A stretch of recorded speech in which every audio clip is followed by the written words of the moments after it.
What's up, guys? We are out here in Trussville, Alabama with Kyle Greek. If you have not watched part one of this video, click this link right here above me to watch part one where we talk about building houses and construction. This video right here, Kyle's going to give us a walkthrough. Yeah. So let's, it's active, obviously active job site.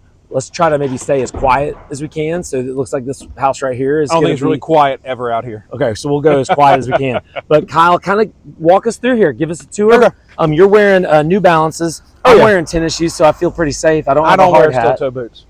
All right. No, we're good. Here we go. So tell us what we're looking at here. So this house here is, like I said, we've never built this house before. It's a new plan for us. We have about 6-7 plans that we build, and different variants of all of those. This house is a 4-bed, 3.5 bath.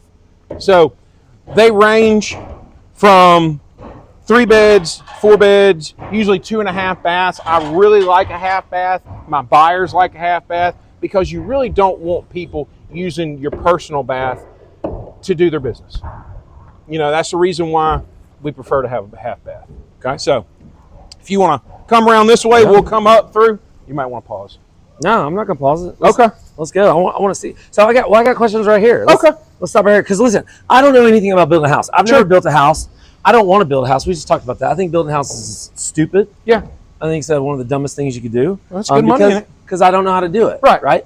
And I think that's why it's so lucrative for you and for some of these builders, because you got a whole bunch of people like me who see all this and are like, hell no, I'm not doing it. This is ridiculous. So like there's so much going on right here. I can't even it's like trying to walk and chew gum and tie your shoe and all that stuff at the same time. So this is a big, small project.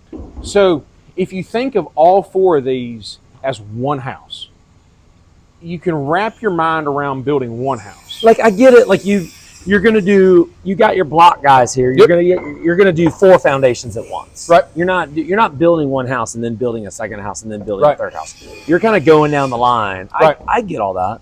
Like we got 2 roofs on. Yep. You got this roof on. You got that roof on, or they're putting it on, and then they got 2 more that you're gonna put on. Right.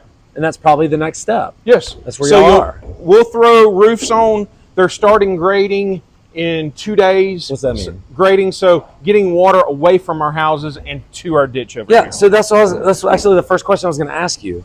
Is there's a whole bunch of water sitting here. There is. So what's going on with that? So this is excess rainwater, groundwater.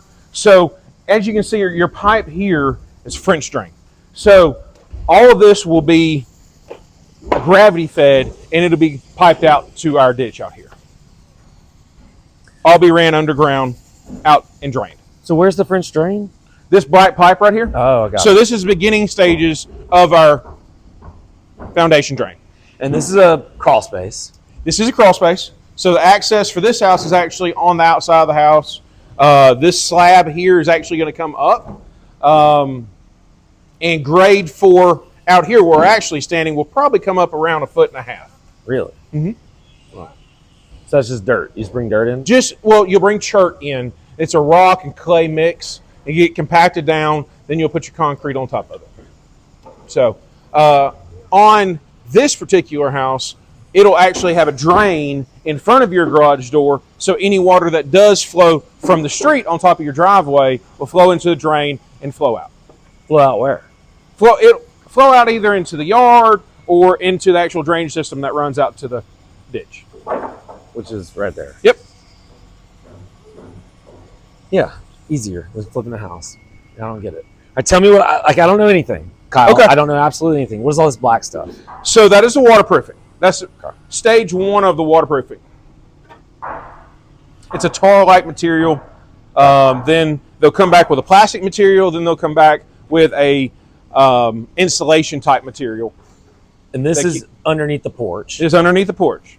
And there's really not going to be access to this, is there? So no, will not be. So this will get 57 stone, and it'll be brought up to basically the top of this cap block here, and concrete will be poured on top of that. Then you'll come in here, and you'll brick on top of this. What'd you say, 57 stone? 57 stone is about the size of a $50. quarter to a $50. All right. And it compacts really well, so you can put a slab on top of it. Okay. So you mentioned in the other video, and then you kind of alluded to it just a second ago as well, that you've never built this house before, this particular yes. design or model yes. of a house. But the two on the ends here, you have built. Why? I guess you don't want all four to look the same.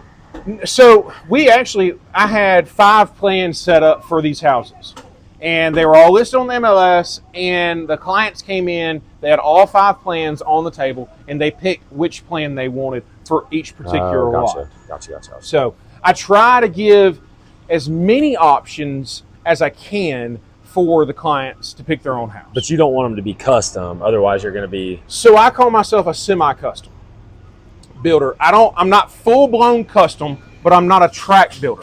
So I took some things from track builders and some things from custom home builders to develop what we wanted to do for our business model. Gotcha. Okay, so this is the garage right here. Yes. And can we walk in here? Yeah. I mean, you have to walk up the concrete blocks. Okay. But we can. Oh, like that. Okay. All right. But so in the garage right here, Yes, sir. I guess that's the door back there. You come in you park in the garage and you walk. So there'll actually be a couple steps there, Okay.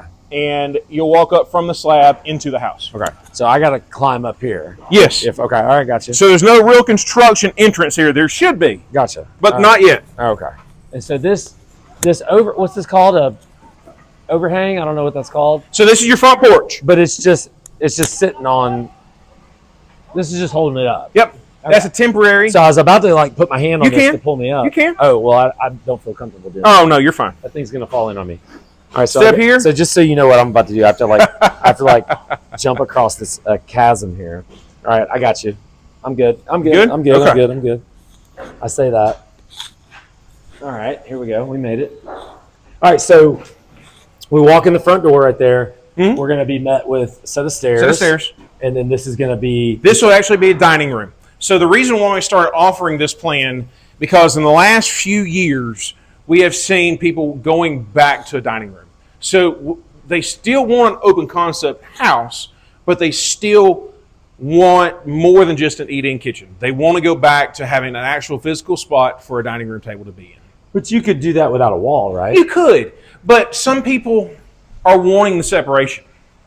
Got it. So this is the dining room, your entryway. Big open window here. Yeah. That's a 3060 double. 3 foot by 6 foot, and you'll have 2 of them there actually. What do you mean? So 3 foot wide by 6 gotcha. foot tall, and you'll have 2 of them side by side. You'll have something in the middle. Separating them. Yes. Interesting. Okay. All right. Why not one big picture window? Cost. Okay. Cost. And I'm sure you've done this so much that like that's probably what, maybe just Cost on that? maybe like $500, extra $1,000. So an extra $500, but that's an extra $500. Yeah, but you can probably do that all up and down.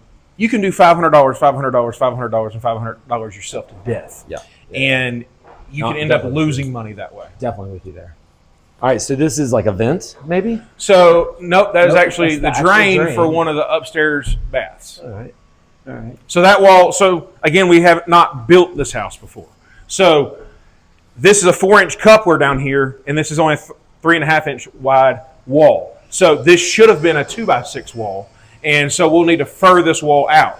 But when we build this house plan again, we'll make sure that this is actually a 2x6 wall. Oh, so this pipe, the drain actually sticks out. Past, yes. It sticks out past where the framing is. Yes. So what would you do in the future? You would just make this So you'd put a 2x6 there, which is 5.5 inches. 2x4. Yep, instead of a 2x4. Got it. And since you've never done this before, you have to learn. We're learning And so along the way. How much do you think that one little mistake is going to cost you? Oh, $500? $60. $60? Yeah, we've got the extra lumber sitting on here on job site. Okay. All right, got it.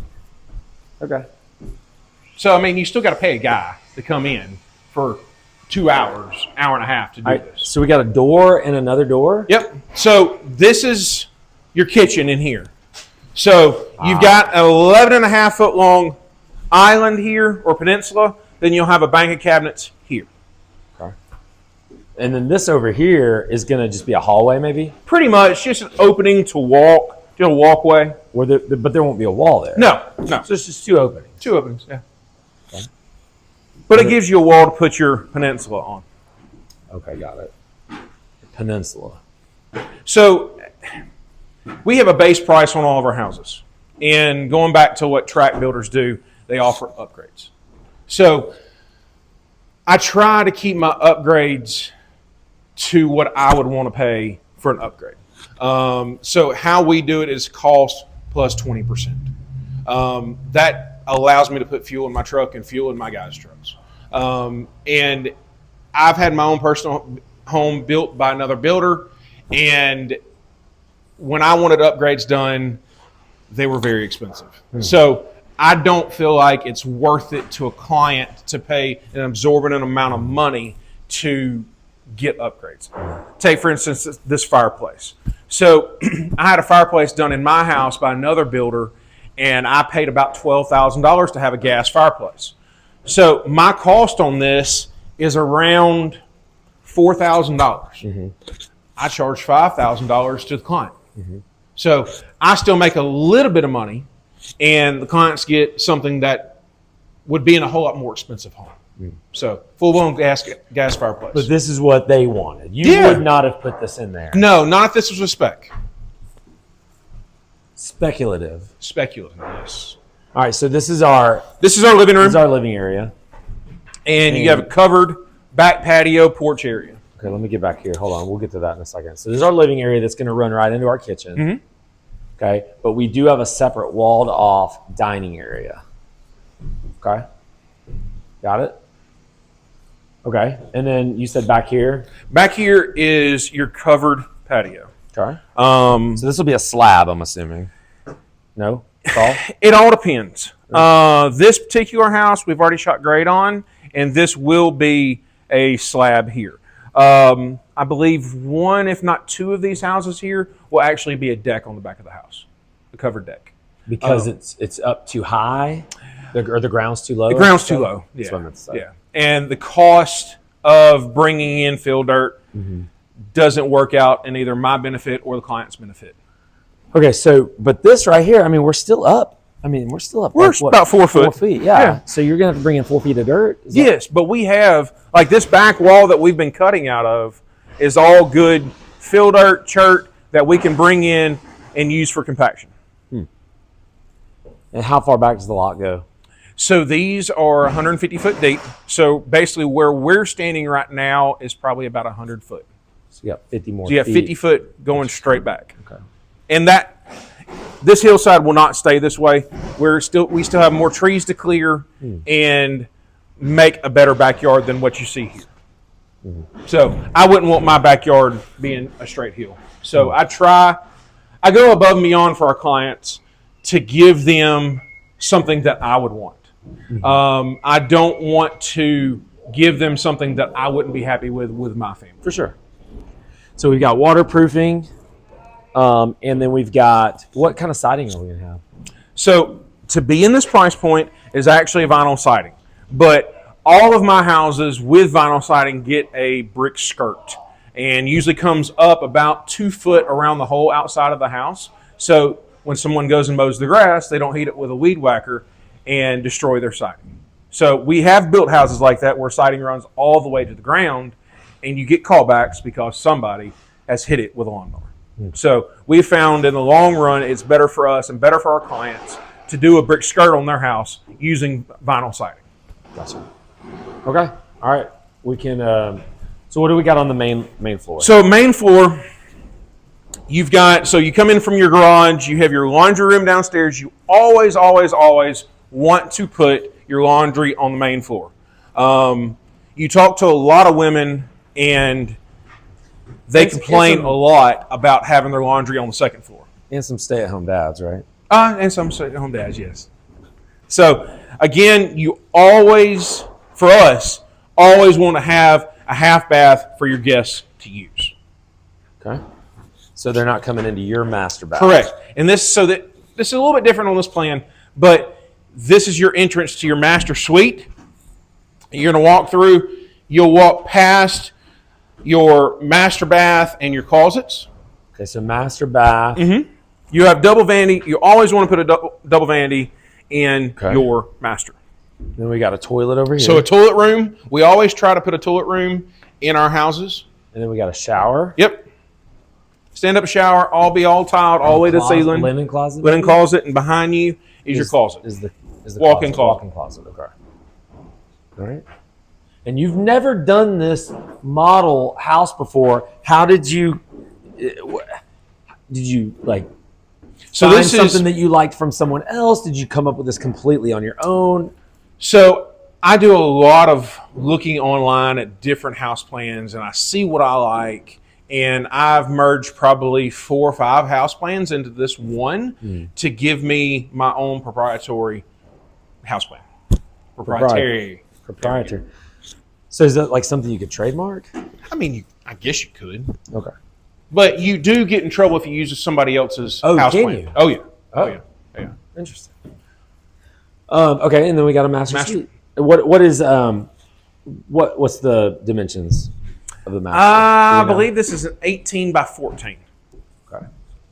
A couple of windows. Yep. So I build houses like I like my personal house. So a lot of things that we don't charge for. We don't charge for ceiling fans. We don't charge for can lighting. I like when you walk into a house, you can flick lights on and it feels like daytime inside your house. We don't charge. We run LVP throughout the house. We actually do not do any tile floor in our house.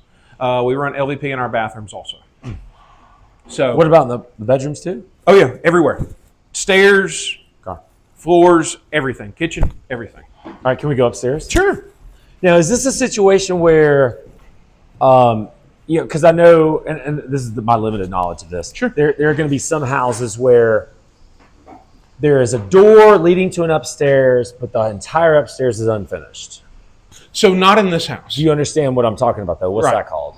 So I don't know if that's called something. Like a bonus space? Right, but it's complete. It could be finished. It could be, yes. Because you're getting a house built. If you paid the builder more money, you could finish the space out, or you could do it on your own. So that is an option that we allow for our clients. So typically, we size our HVAC for that extra space. We always run some sort of electrical in those rooms just for code purposes. But if the clients want more electrical outlets in there, we can put those in there also. Gotcha. So okay, all right. Can we go upstairs? Yeah. So even your stairs here, we run LVP on our stairs. Okay, so there's a lot of room up here. Oh yeah. Okay, wow. So our houses range from about 1,800 to 2,200 square foot. And what was downstairs, roughly? So code for Trussville is 1,200. So we typically try to run around 1,500 square foot on the main floor. So up here, you're going to have 2 bedrooms, an office, and 2 bathrooms.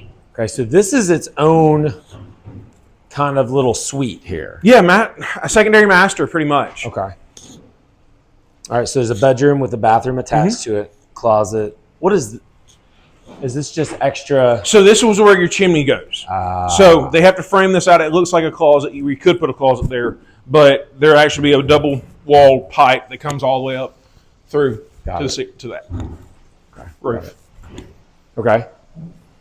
So we got a hall closet. Linen closet, storage closet. Okay, we got a bedroom. No, so this one in the center here is an office. It's an office. And you'll have a double window. Why are you calling this an office and not a bedroom? Because there's not a closet in here. But why couldn't you squeeze a closet in like right here? You could, but it's not what the clients wanted. So I'm just thinking you couldn't get any more money for the house because it kind of is what it is. It is what it is. If the clients wanted to add a closet, there's actually some costs that are associated with that. Everything is done per the bedroom size. Your costs when it comes to the county, to the city. So this is a 3-bedroom with an office. So your client could come in later and add a closet here and consider this house a 4-bedroom. But I'm just thinking like long term. If I'm the buyer, I would presumably it being a 4-bedroom is going to make it worth more. 100%. 100%. So I mean, how much does it cost to frame in a closet? To have this be another bedroom, Yeah, probably going to be in that $7,000 to $8,000 range. Well, I don't understand why. So permitting costs, Oh. impact fees, survey fees, all of those fees are going to add up when you consider this a 4th bedroom. So whatever the client does after we sell it to them is the client's business. We are building a 3-bedroom or a 4-bedroom house. Interesting. That's interesting. Because I guess if you're flipping a house, You want more bedrooms, the better. So if I'm flipping this house, like so let's just say this house has been here for a few years. Right. They sell it, or they maybe they demolish. I don't know, whatever. Right. They mess it all up. I come in here as an investor and I buy it, get a good deal on it. Sure. I'm taking this room and I'm putting a closet. Oh, 100%. 100%. Because I'm not going to have any of those fees. Correct. You right? won't have any of those fees. That's going to cost you. I'll just put a closet here and I'm going to get a little bit more money for this. Correct. House. Correct. Okay. There's all politics that comes into building new construction. So there's certain things that you have to abide by so that we make money as a builder. The homeowner can do whatever they want to do after they buy the house. Got it. So, but for us, it works out better in our favor to consider this a 3-bedroom house versus a 4-bedroom house. But why does it work out better in your favor? Because we would have to charge the clients more money. So that closet right there would end up costing your client, if they paid somebody to do it, $500-$600. Right. It would cost me $5,000 to $7,000 to call that a closet and call this a bedroom. It's wild. It is. It's just politics that come along with building houses. All right, so we got a little hall bath. This is our second bath that's up here, upstairs, and then we got a bedroom. Is this a bedroom? Yeah, it is a bedroom. Okay, just making sure. It 100% is. And we got this gigantic window that is probably not going to be one big window. There should be 3 individual windows. Yeah, I'm on to you now, Kyle. All right, we got a closet, and then it looks like we have this enormous bonus space over here. So this client on this house is having us finish out this space here. And so you were not going to? We were not. But again, when I build a house, I want things done the way that I want things done on my personal home. So the plans called for not a floor system in this, or just a narrow floor system in here. I personally would rather have a full floor system in here, and if that's what I want, I expect everybody else to want the same thing. So I'm just trying to wrap my mind around all this because I don't know any better. You could presumably put 4 bedrooms up here. You could. And another bathroom, probably. You could. Maybe. You could. Maybe. Yeah. Well, in this general vicinity over here, this is more attic space. You have head access issues. Right. But I'm just trying to think from a standpoint of, like, this could be a 5-bedroom house, 5-bedroom, 3.5 bath, because you got 2 full and a bath and a half downstairs. Yep. This could be a 5, 3.5, pretty easily. Oh, very easily. Very easily.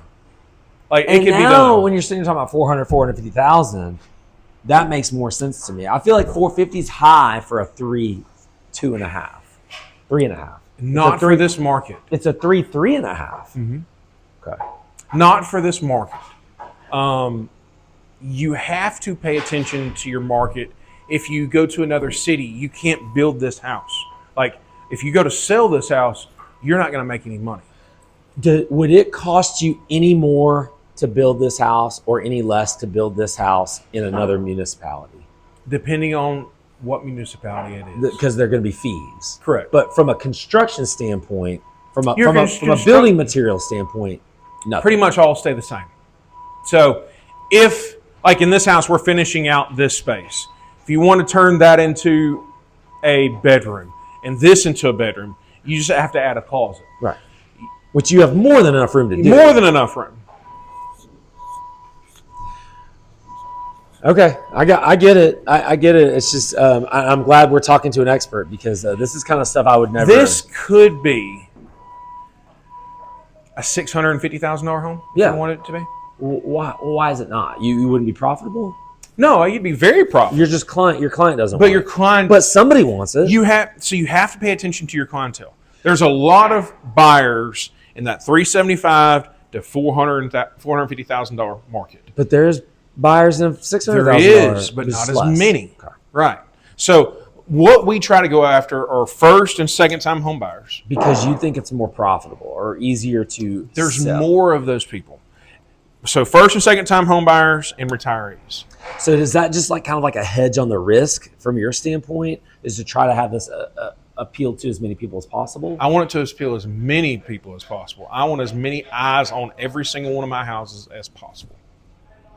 If I can get people looking at my house, if they don't buy that house, they'll buy another house. But you would be profitable if you sold it. Mm-hmm. You'd be more profitable if this were a 5, 4.5, 5. Oh yeah, 100%. But your clientele that's going to want to pay for that is a lot less. Yeah. Okay. So, but like a client can come in and finish this room themselves and probably spend, if they did it themselves, probably $7,500 to $10,000.